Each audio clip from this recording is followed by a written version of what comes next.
नमस्कार। आज हमारा विषय है व्याकरण का एक नया अध्याय प्रत्यय, जिसे अंग्रेजी में कहा जाता है सफिक्सेस। तो आज हम यानी कि सफिक्सेस प्रत्यय के बारे में जानकारी प्राप्त करेंगे। तो देखते हैं सबसे पहले प्रत्यय क्या है।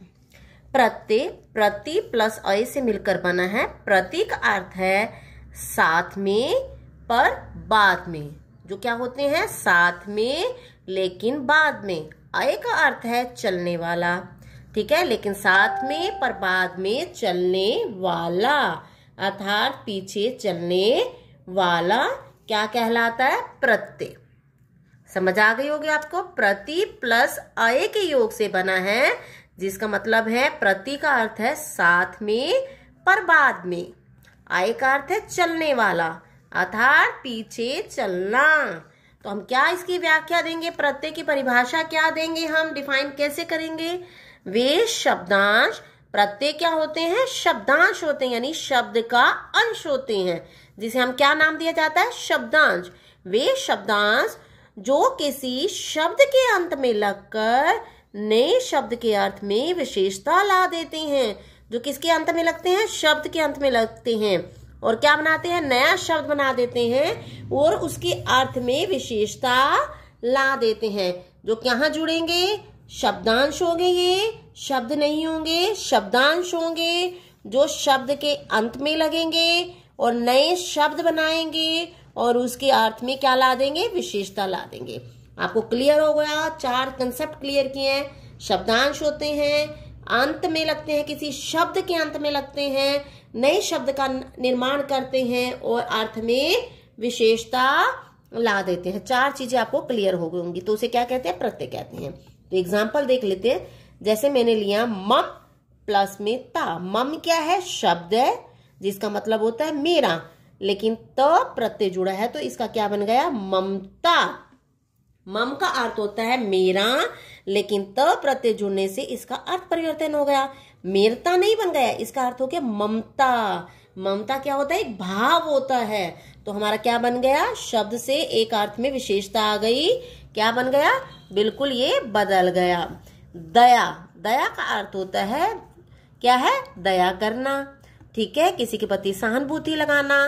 तो ये शब्द है, दया क्या है? शब्द है, लेकिन इसके साथ हमने क्या प्रत्यय लगाया? आलू प्रत्यय लगाया। तो क्या नया शब्द बना? दयालु। आलू और जो हम ता देख रहे हैं, जो प्रत्यय हैं, हम कभी भी इनका स्वतंत्र रूप में प्रयोग नहीं करते, ये शब्दांश होते हैं। अब हमने ये ध्यान रखना है कि किसी भी शब्द में प्रत्यय जोड़ते समय या शब्द से प्रत्यय हटाते समय, प्रत्यय को क्या करते समय? जोड़ते समय या प्रत्यय हटाते समय 2 बातों का ध्यान रखना है। वो कौन सी 2 बातें हैं हम देखते हैं। ये बातें हैं, पहली बात जो हमने ध्यान रखनी है, जिस शब्द में प्रत्यय जोड़ रहे हैं प्राय उस शब्द के अंतिम स्वर को शून्य समझना चाहिए। अब हमने क्या? अंतिम स्वर। अब हम कहते हैं कि हर एक जो व्यंजन होता है उसके साथ क्या जुड़ा होता है? स्वर जुड़ा होता है। यहां मैंने लिया है पाठ प्लस में अक प्रत्यय, तो बनेगा हमारा शब्द पाठक। बच प्लस में अथ, तो हमारा शब्द बनेगा बचत। लेकिन हमारा यहाँ पर पाठ नहीं है, अ नहीं है, यानी कि यहाँ पर क्या होना चाहिए? पाठ के नीचे हलंत का प्रयोग होना चाहिए, यानी कि ये शब्द क्या है? स्वर रहित है। जो लास्ट का हमने कहा है कि अंतिम जो भी होगा, शब्द के अंतिम में व्यंजन होगा, वो क्या होगा? स्वर रहित होगा। ठ के नीचे क्या है? हलंत। और बच को हम क्या कहेंगे? बच मानकर ही प्रत्यय लगाना चाहिए, यानी कि ये क्या है? ये स्वर, जो च है वो स्वर रहित है। तो मैंने क्या किया? स्वर रहित के लिए हलंत का प्रयोग किया। सबसे पहला पॉइंट आपको क्लियर हो गया होगा आपको कि जब भी हम किसी शब्द के अंतिम में जो लगाते हैं प्रत्यय, उससे पहले जो व्यंजन होता है वो स्वर रहित, यानी कि उसको स्वर रहित मानना चाहिए। तो पाठ और बच से आपको क्लियर हो गया होगा। तो जो सेकंड पॉइंट है जो हमें ध्यान रखना है, शब्द से प्रत्यय हटाते समय यह ध्यान रखना चाहिए कि प्रत्यय हटाने के पश्चात जो शब्द बचे वह सार्थक हो। हम प्रत्यय जोड़ने का तो काम करते हैं, लेकिन अब मैं यहाँ पर मैंने आपको पहले लगाने का बताया था, अब हटाने का बता रही हूँ कि जब भी हम प्रत्यय हटाएंगे, हटाने के पश्चात जो शब्द बचे वो सार्थक होना चाहिए, जो शब्द हो वो सार्थक होना चाहिए। एग्जाम्पल से क्लियर करती हूँ। शीतल में से ल प्रत्यय अलग कर सकते हैं, ठीक है, क्योंकि इसमें से हमारा क्या किसके योग से बनेगा, शीत प्लस में ल, ठीक है, शीत प्लस में ल के योग से। तो हम ला प्रत्यय अलग कर देते हैं, क्योंकि उससे पहले शीत शब्द का जो प्रयोग किया गया है वो क्या है, सार्थक है। शीत का क्या अर्थ होता है, ठंडा, तो वो क्या है, सार्थक है। और मैं एक एग्जांपल लेती हूँ कि आप कहेंगे कि मैम ये तो हमें क्लियर है। दूसरा एग्जांपल देखते हैं। अगर मैं लेती हूँ भूतल, अगर मैं इसमें से भूत प्लस ल कर देती हूँ, अगर भूत प्लस में ल, तो यहां पर हमारा जो भूतल शब्द है इसमें से हम ल को अलग नहीं कर सकते, क्योंकि हमारा जो बचेगा वो क्या बचेगा, भूत बनेगा, ठीक है, भूत शब्द बच जाता है हमारा आगे। अगर मैं ल प्रत्यय अलग कर देती हूँ तो क्या शब्द बचेगा, भूत। क्यों नहीं प्रयोग होगा, भूत क्यों नहीं है, ठीक, वो हम देखते हैं।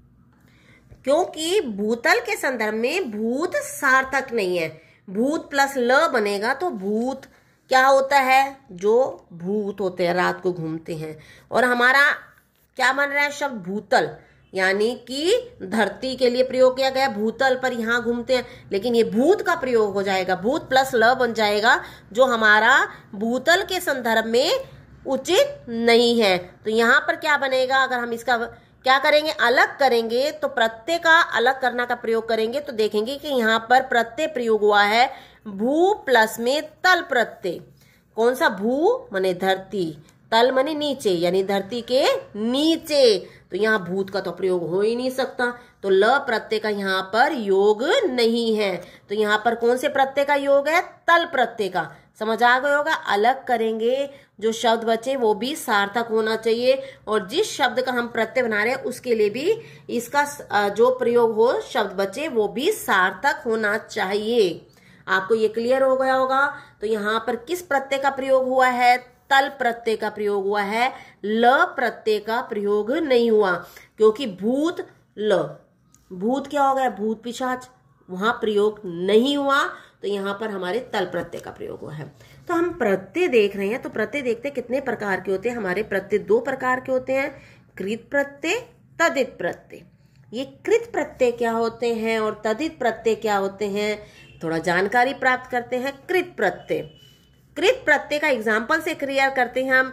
यहाँ पर हमारी लड़ धातु है, लड़ना धातु होती है, आई प्रत्यय का प्रयोग किया हमने, ठीक है। हमारी यहाँ पे धातु है, लड़ना धातु होती है, क्रिया, और यहाँ पे हमने प्रत्यय का प्रयोग किया आई, तो क्या बन जाएगा, शब्द क्या बनेगा, लड़ाई, ठीक है। और यहाँ पर हम कर रहे हैं हंस, ठीक है, और ई प्रत्यय का प्रयोग करें। हंसना हमारा एक धातु होती है, क्रिया होती है, उसके साथ हमने ई लगाया तो हमारी हंसी बन गया, ठीक है। तो हम इसको डिफाइन क्या करेंगे, वे प्रत्यय जो धातुओं के अंत में जुड़ते हैं और नए शब्दों का निर्माण करते हैं उन्हें कृत प्रत्यय कहते हैं। अब हमने ये धातुओं के अंत में प्रयोग किए हैं। क्रिया, जिसे धातु क्या कहते हैं, क्रिया के मूल रूप को क्या कहते हैं, धातु, ठीक है ना। जैसे पढ़ना का पढ़, लिखना का लिख, ये क्या कहलाती है, धातुएं। यानी कि जो प्रत्यय धातुओं के अंत में जुड़कर नए शब्दों का निर्माण करते हैं वो क्या कहलाते हैं, कृत प्रत्यय। धातु समझ आ गई होगी। क्रिया के मूल रूप को धातु कहते हैं, ठीक है ना। लड़, पढ़, खेल, ये सारे क्या होते हैं, धातु। यहाँ पर कौन सी है, लड़ और हंस, धातु का प्रयोग किया गया है। तो हमारा क्लियर हो गया, धातुओं के अंत में जुड़कर नए शब्दों का निर्माण करते हैं, ठीक है, उन्हें हम कृत प्रत्यय कहते हैं। और कृत प्रत्ययों के योग से बने शब्दों को क्या कहते हैं, कृदंत कहते हैं। क्या कहते हैं, कृदंत। कृत प्रत्ययों के योग से बने, ठीक है, शब्दों को हम कृदंत कहेंगे, यानी इन्हें कृदंत, लड़ाई को और हंसी को कृदंत कहा जाएगा। अब एग्जाम्पल देखें, मैंने कुछ एग्जाम्पल ये हिंदी के कृत प्रत्यय के लिए हैं, संस्कृत के कृत प्रत्ययों के लिए। देखते हैं सबसे पहले हिंदी के कृत प्रत्यय का आहट। आहट में क्या करा हमने, चिल्लाहट, घबराहट, ठीक है। अब हमने क्या होता है, चिल्लाना, घबराना, यहाँ पर क्रिया है, चिल्ला रहा है वो, तो यहाँ पर क्या धातु हो गई, तो यहाँ पर धातु के अंत में आहट प्रत्यय का लगाया है। यहाँ पे आकू, लड़ाकू, पढ़ाकू, मैंने भी बताया था लड़ पढ़, ये क्या है धातु। ठीक है, अब यहाँ पर देखिए ऊ है प्रत्यय और यहाँ पर हमारी धातु कौन सी है, खा। ठीक है, चाल, रट, झाड़, तो ये क्या है, क्रिया है, खाना, चाल यानी कि चाल चलना, रटना, झाड़ लगाना। इसके पीछे हमने क्या लगा दिया, ऊ प्रत्यय लगाते, तो क्या बन गया ये, खाऊ, चालू, रटू, झाड़ू। संस्कृत के कृत प्रत्यय देखते हैं, अन। ठीक है, हमारा गम, चल। गम कहाँ होता है आपको पता है ना, गम धातु आप इसमें जिसका क्या बनाते हैं, गश्ती, गश्ते, गचंती, लट लकार। ठीक है, तो आपका गम हो गया और उसमें अन प्रत्यय लगा दिया तो क्या बन गया, गमन। चल, आप चलती, चलता, चलंती आप प्रयोग करते हैं ना, तो ये धातु है जल, तो आपकी यहाँ धातु कौन सी है, गम, चल, जल। हमने क्या लगा दिया पीछे, और हमने बताया था कि जो बचेगा वो स्वर रहित होगा, अंतिम व्यंजन, तो ये स्वर रहित हो गया और अन लगा दिया हमने, गम प्लस में अन। ठीक है ना, तो हमारा ये क्या हो गया, ये इसके साथ अ जुड़ गया तो ये पूरा हो गया व्यंजन, तो गमन, चलन, जलन। अब अन्य प्रत्यय देखते हैं, हम लगा रहे हैं पठनीय। ठीक है, पठ, करण। ठीक है, करणीय। आप कहेंगे मैडम यहाँ ण कैसे बन गया, आपका र के साथ जब भी न जुड़ता है तो वो ण में बदल जाता है, तो ये संस्कृत के कृत प्रत्यय हो गए। अब हमने प्रयोग करना है, जो जानकारी जिसके बारे में प्राप्त करनी है वो है तद्धित प्रत्यय। ठीक है, तद्धित प्रत्यय का एग्जाम्पल से क्लियर करती हूं मैं, जैसे मैंने लिया मानव, ये क्या है, संज्ञा शब्द है। ठीक है ना, ये संज्ञा शब्द का प्रयोग किया है और मैंने इसके साथ ता प्रत्यय जोड़ा है तो बन गया मानवता, विशेषता आ गई उसकी। तो यहाँ लघु क्या होता है, छोटा विशेषण है और उसके साथ त प्रत्यय जोड़ा है तो क्या बन गया, लघुता। तो हम क्या डिफाइन करेंगे, इसको ऐसे डिफाइन करेंगे तद्धित प्रत्यय को, वे प्रत्यय जो संज्ञा, विशेषण, सर्वनाम, अव्यय आदि के अंत में जुड़कर नए शब्दों की रचना करते हैं, उन्हें तद्धित प्रत्यय कहते हैं। ठीक है, जो किसके अंत में जुड़ते हैं, संज्ञा, सर्वनाम, विशेषण, अव्यय, इनके अंत में जुड़ेंगे और नए शब्दों का निर्माण करेंगे, वो तद्धित प्रत्यय कहलाएंगे।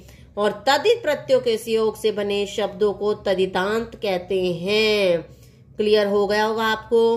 तो यहाँ हमारे हिंदी के, संस्कृत के, उर्दू के तद्धित प्रत्ययों का प्रयोग होगा, वो हम देखते हैं। सबसे पहले देखते हैं हम हिंदी के तद्धित प्रत्यय। यहाँ पर आस, ठीक है, मिठास, मीठा, खटास, इन, नमकीन, रंगीन, नमक और रंग। ठीक है, नमक और रंग। कार, कथाकार, नाटककार, चित्रकार, तो कथा करने वाला, नाटक और चित्र, ये निकल कर आए हैं इसके। ठीक है, और संस्कृत के तद्धित प्रत्यय आलू, तो क्या हो गया, दया करने वाला, कृपा करने वाला। ठीक है, तो यहाँ पर दयालु बन गया। त में स्वतः, मूलतः, स्वतः, मूलतः। उर्दू के प्रत्यय देखेंगे अंदाज, ठीक है, तो क्या हो जाएगा, तीरंदाज, गोलंदाज। आना में सलाना, मेहनताना। यहाँ पर आपको संज्ञा और विशेषण के प्रत्यय एग्जाम्पल दिए, मैं भी सर्वनाम और अव्यय के एग्जाम्पल भी दे देती हूँ। आप सर्वनाम का एग्जाम्पल लेंगे, जैसे मोसा प्लस में एरा। ठीक है, तो वो क्या बनेगा, मोसेरा। ठीक है, संबंध पता चल रहा है कि वो मोसेरा भाई है। चाचा प्लस में एरा, तो हमारा क्या बनेगा, चचेरा। तो ये संबंध पता चल रहा है, यहाँ सर्वनाम का एग्जाम्पल भी आपको क्लियर हो गया होगा।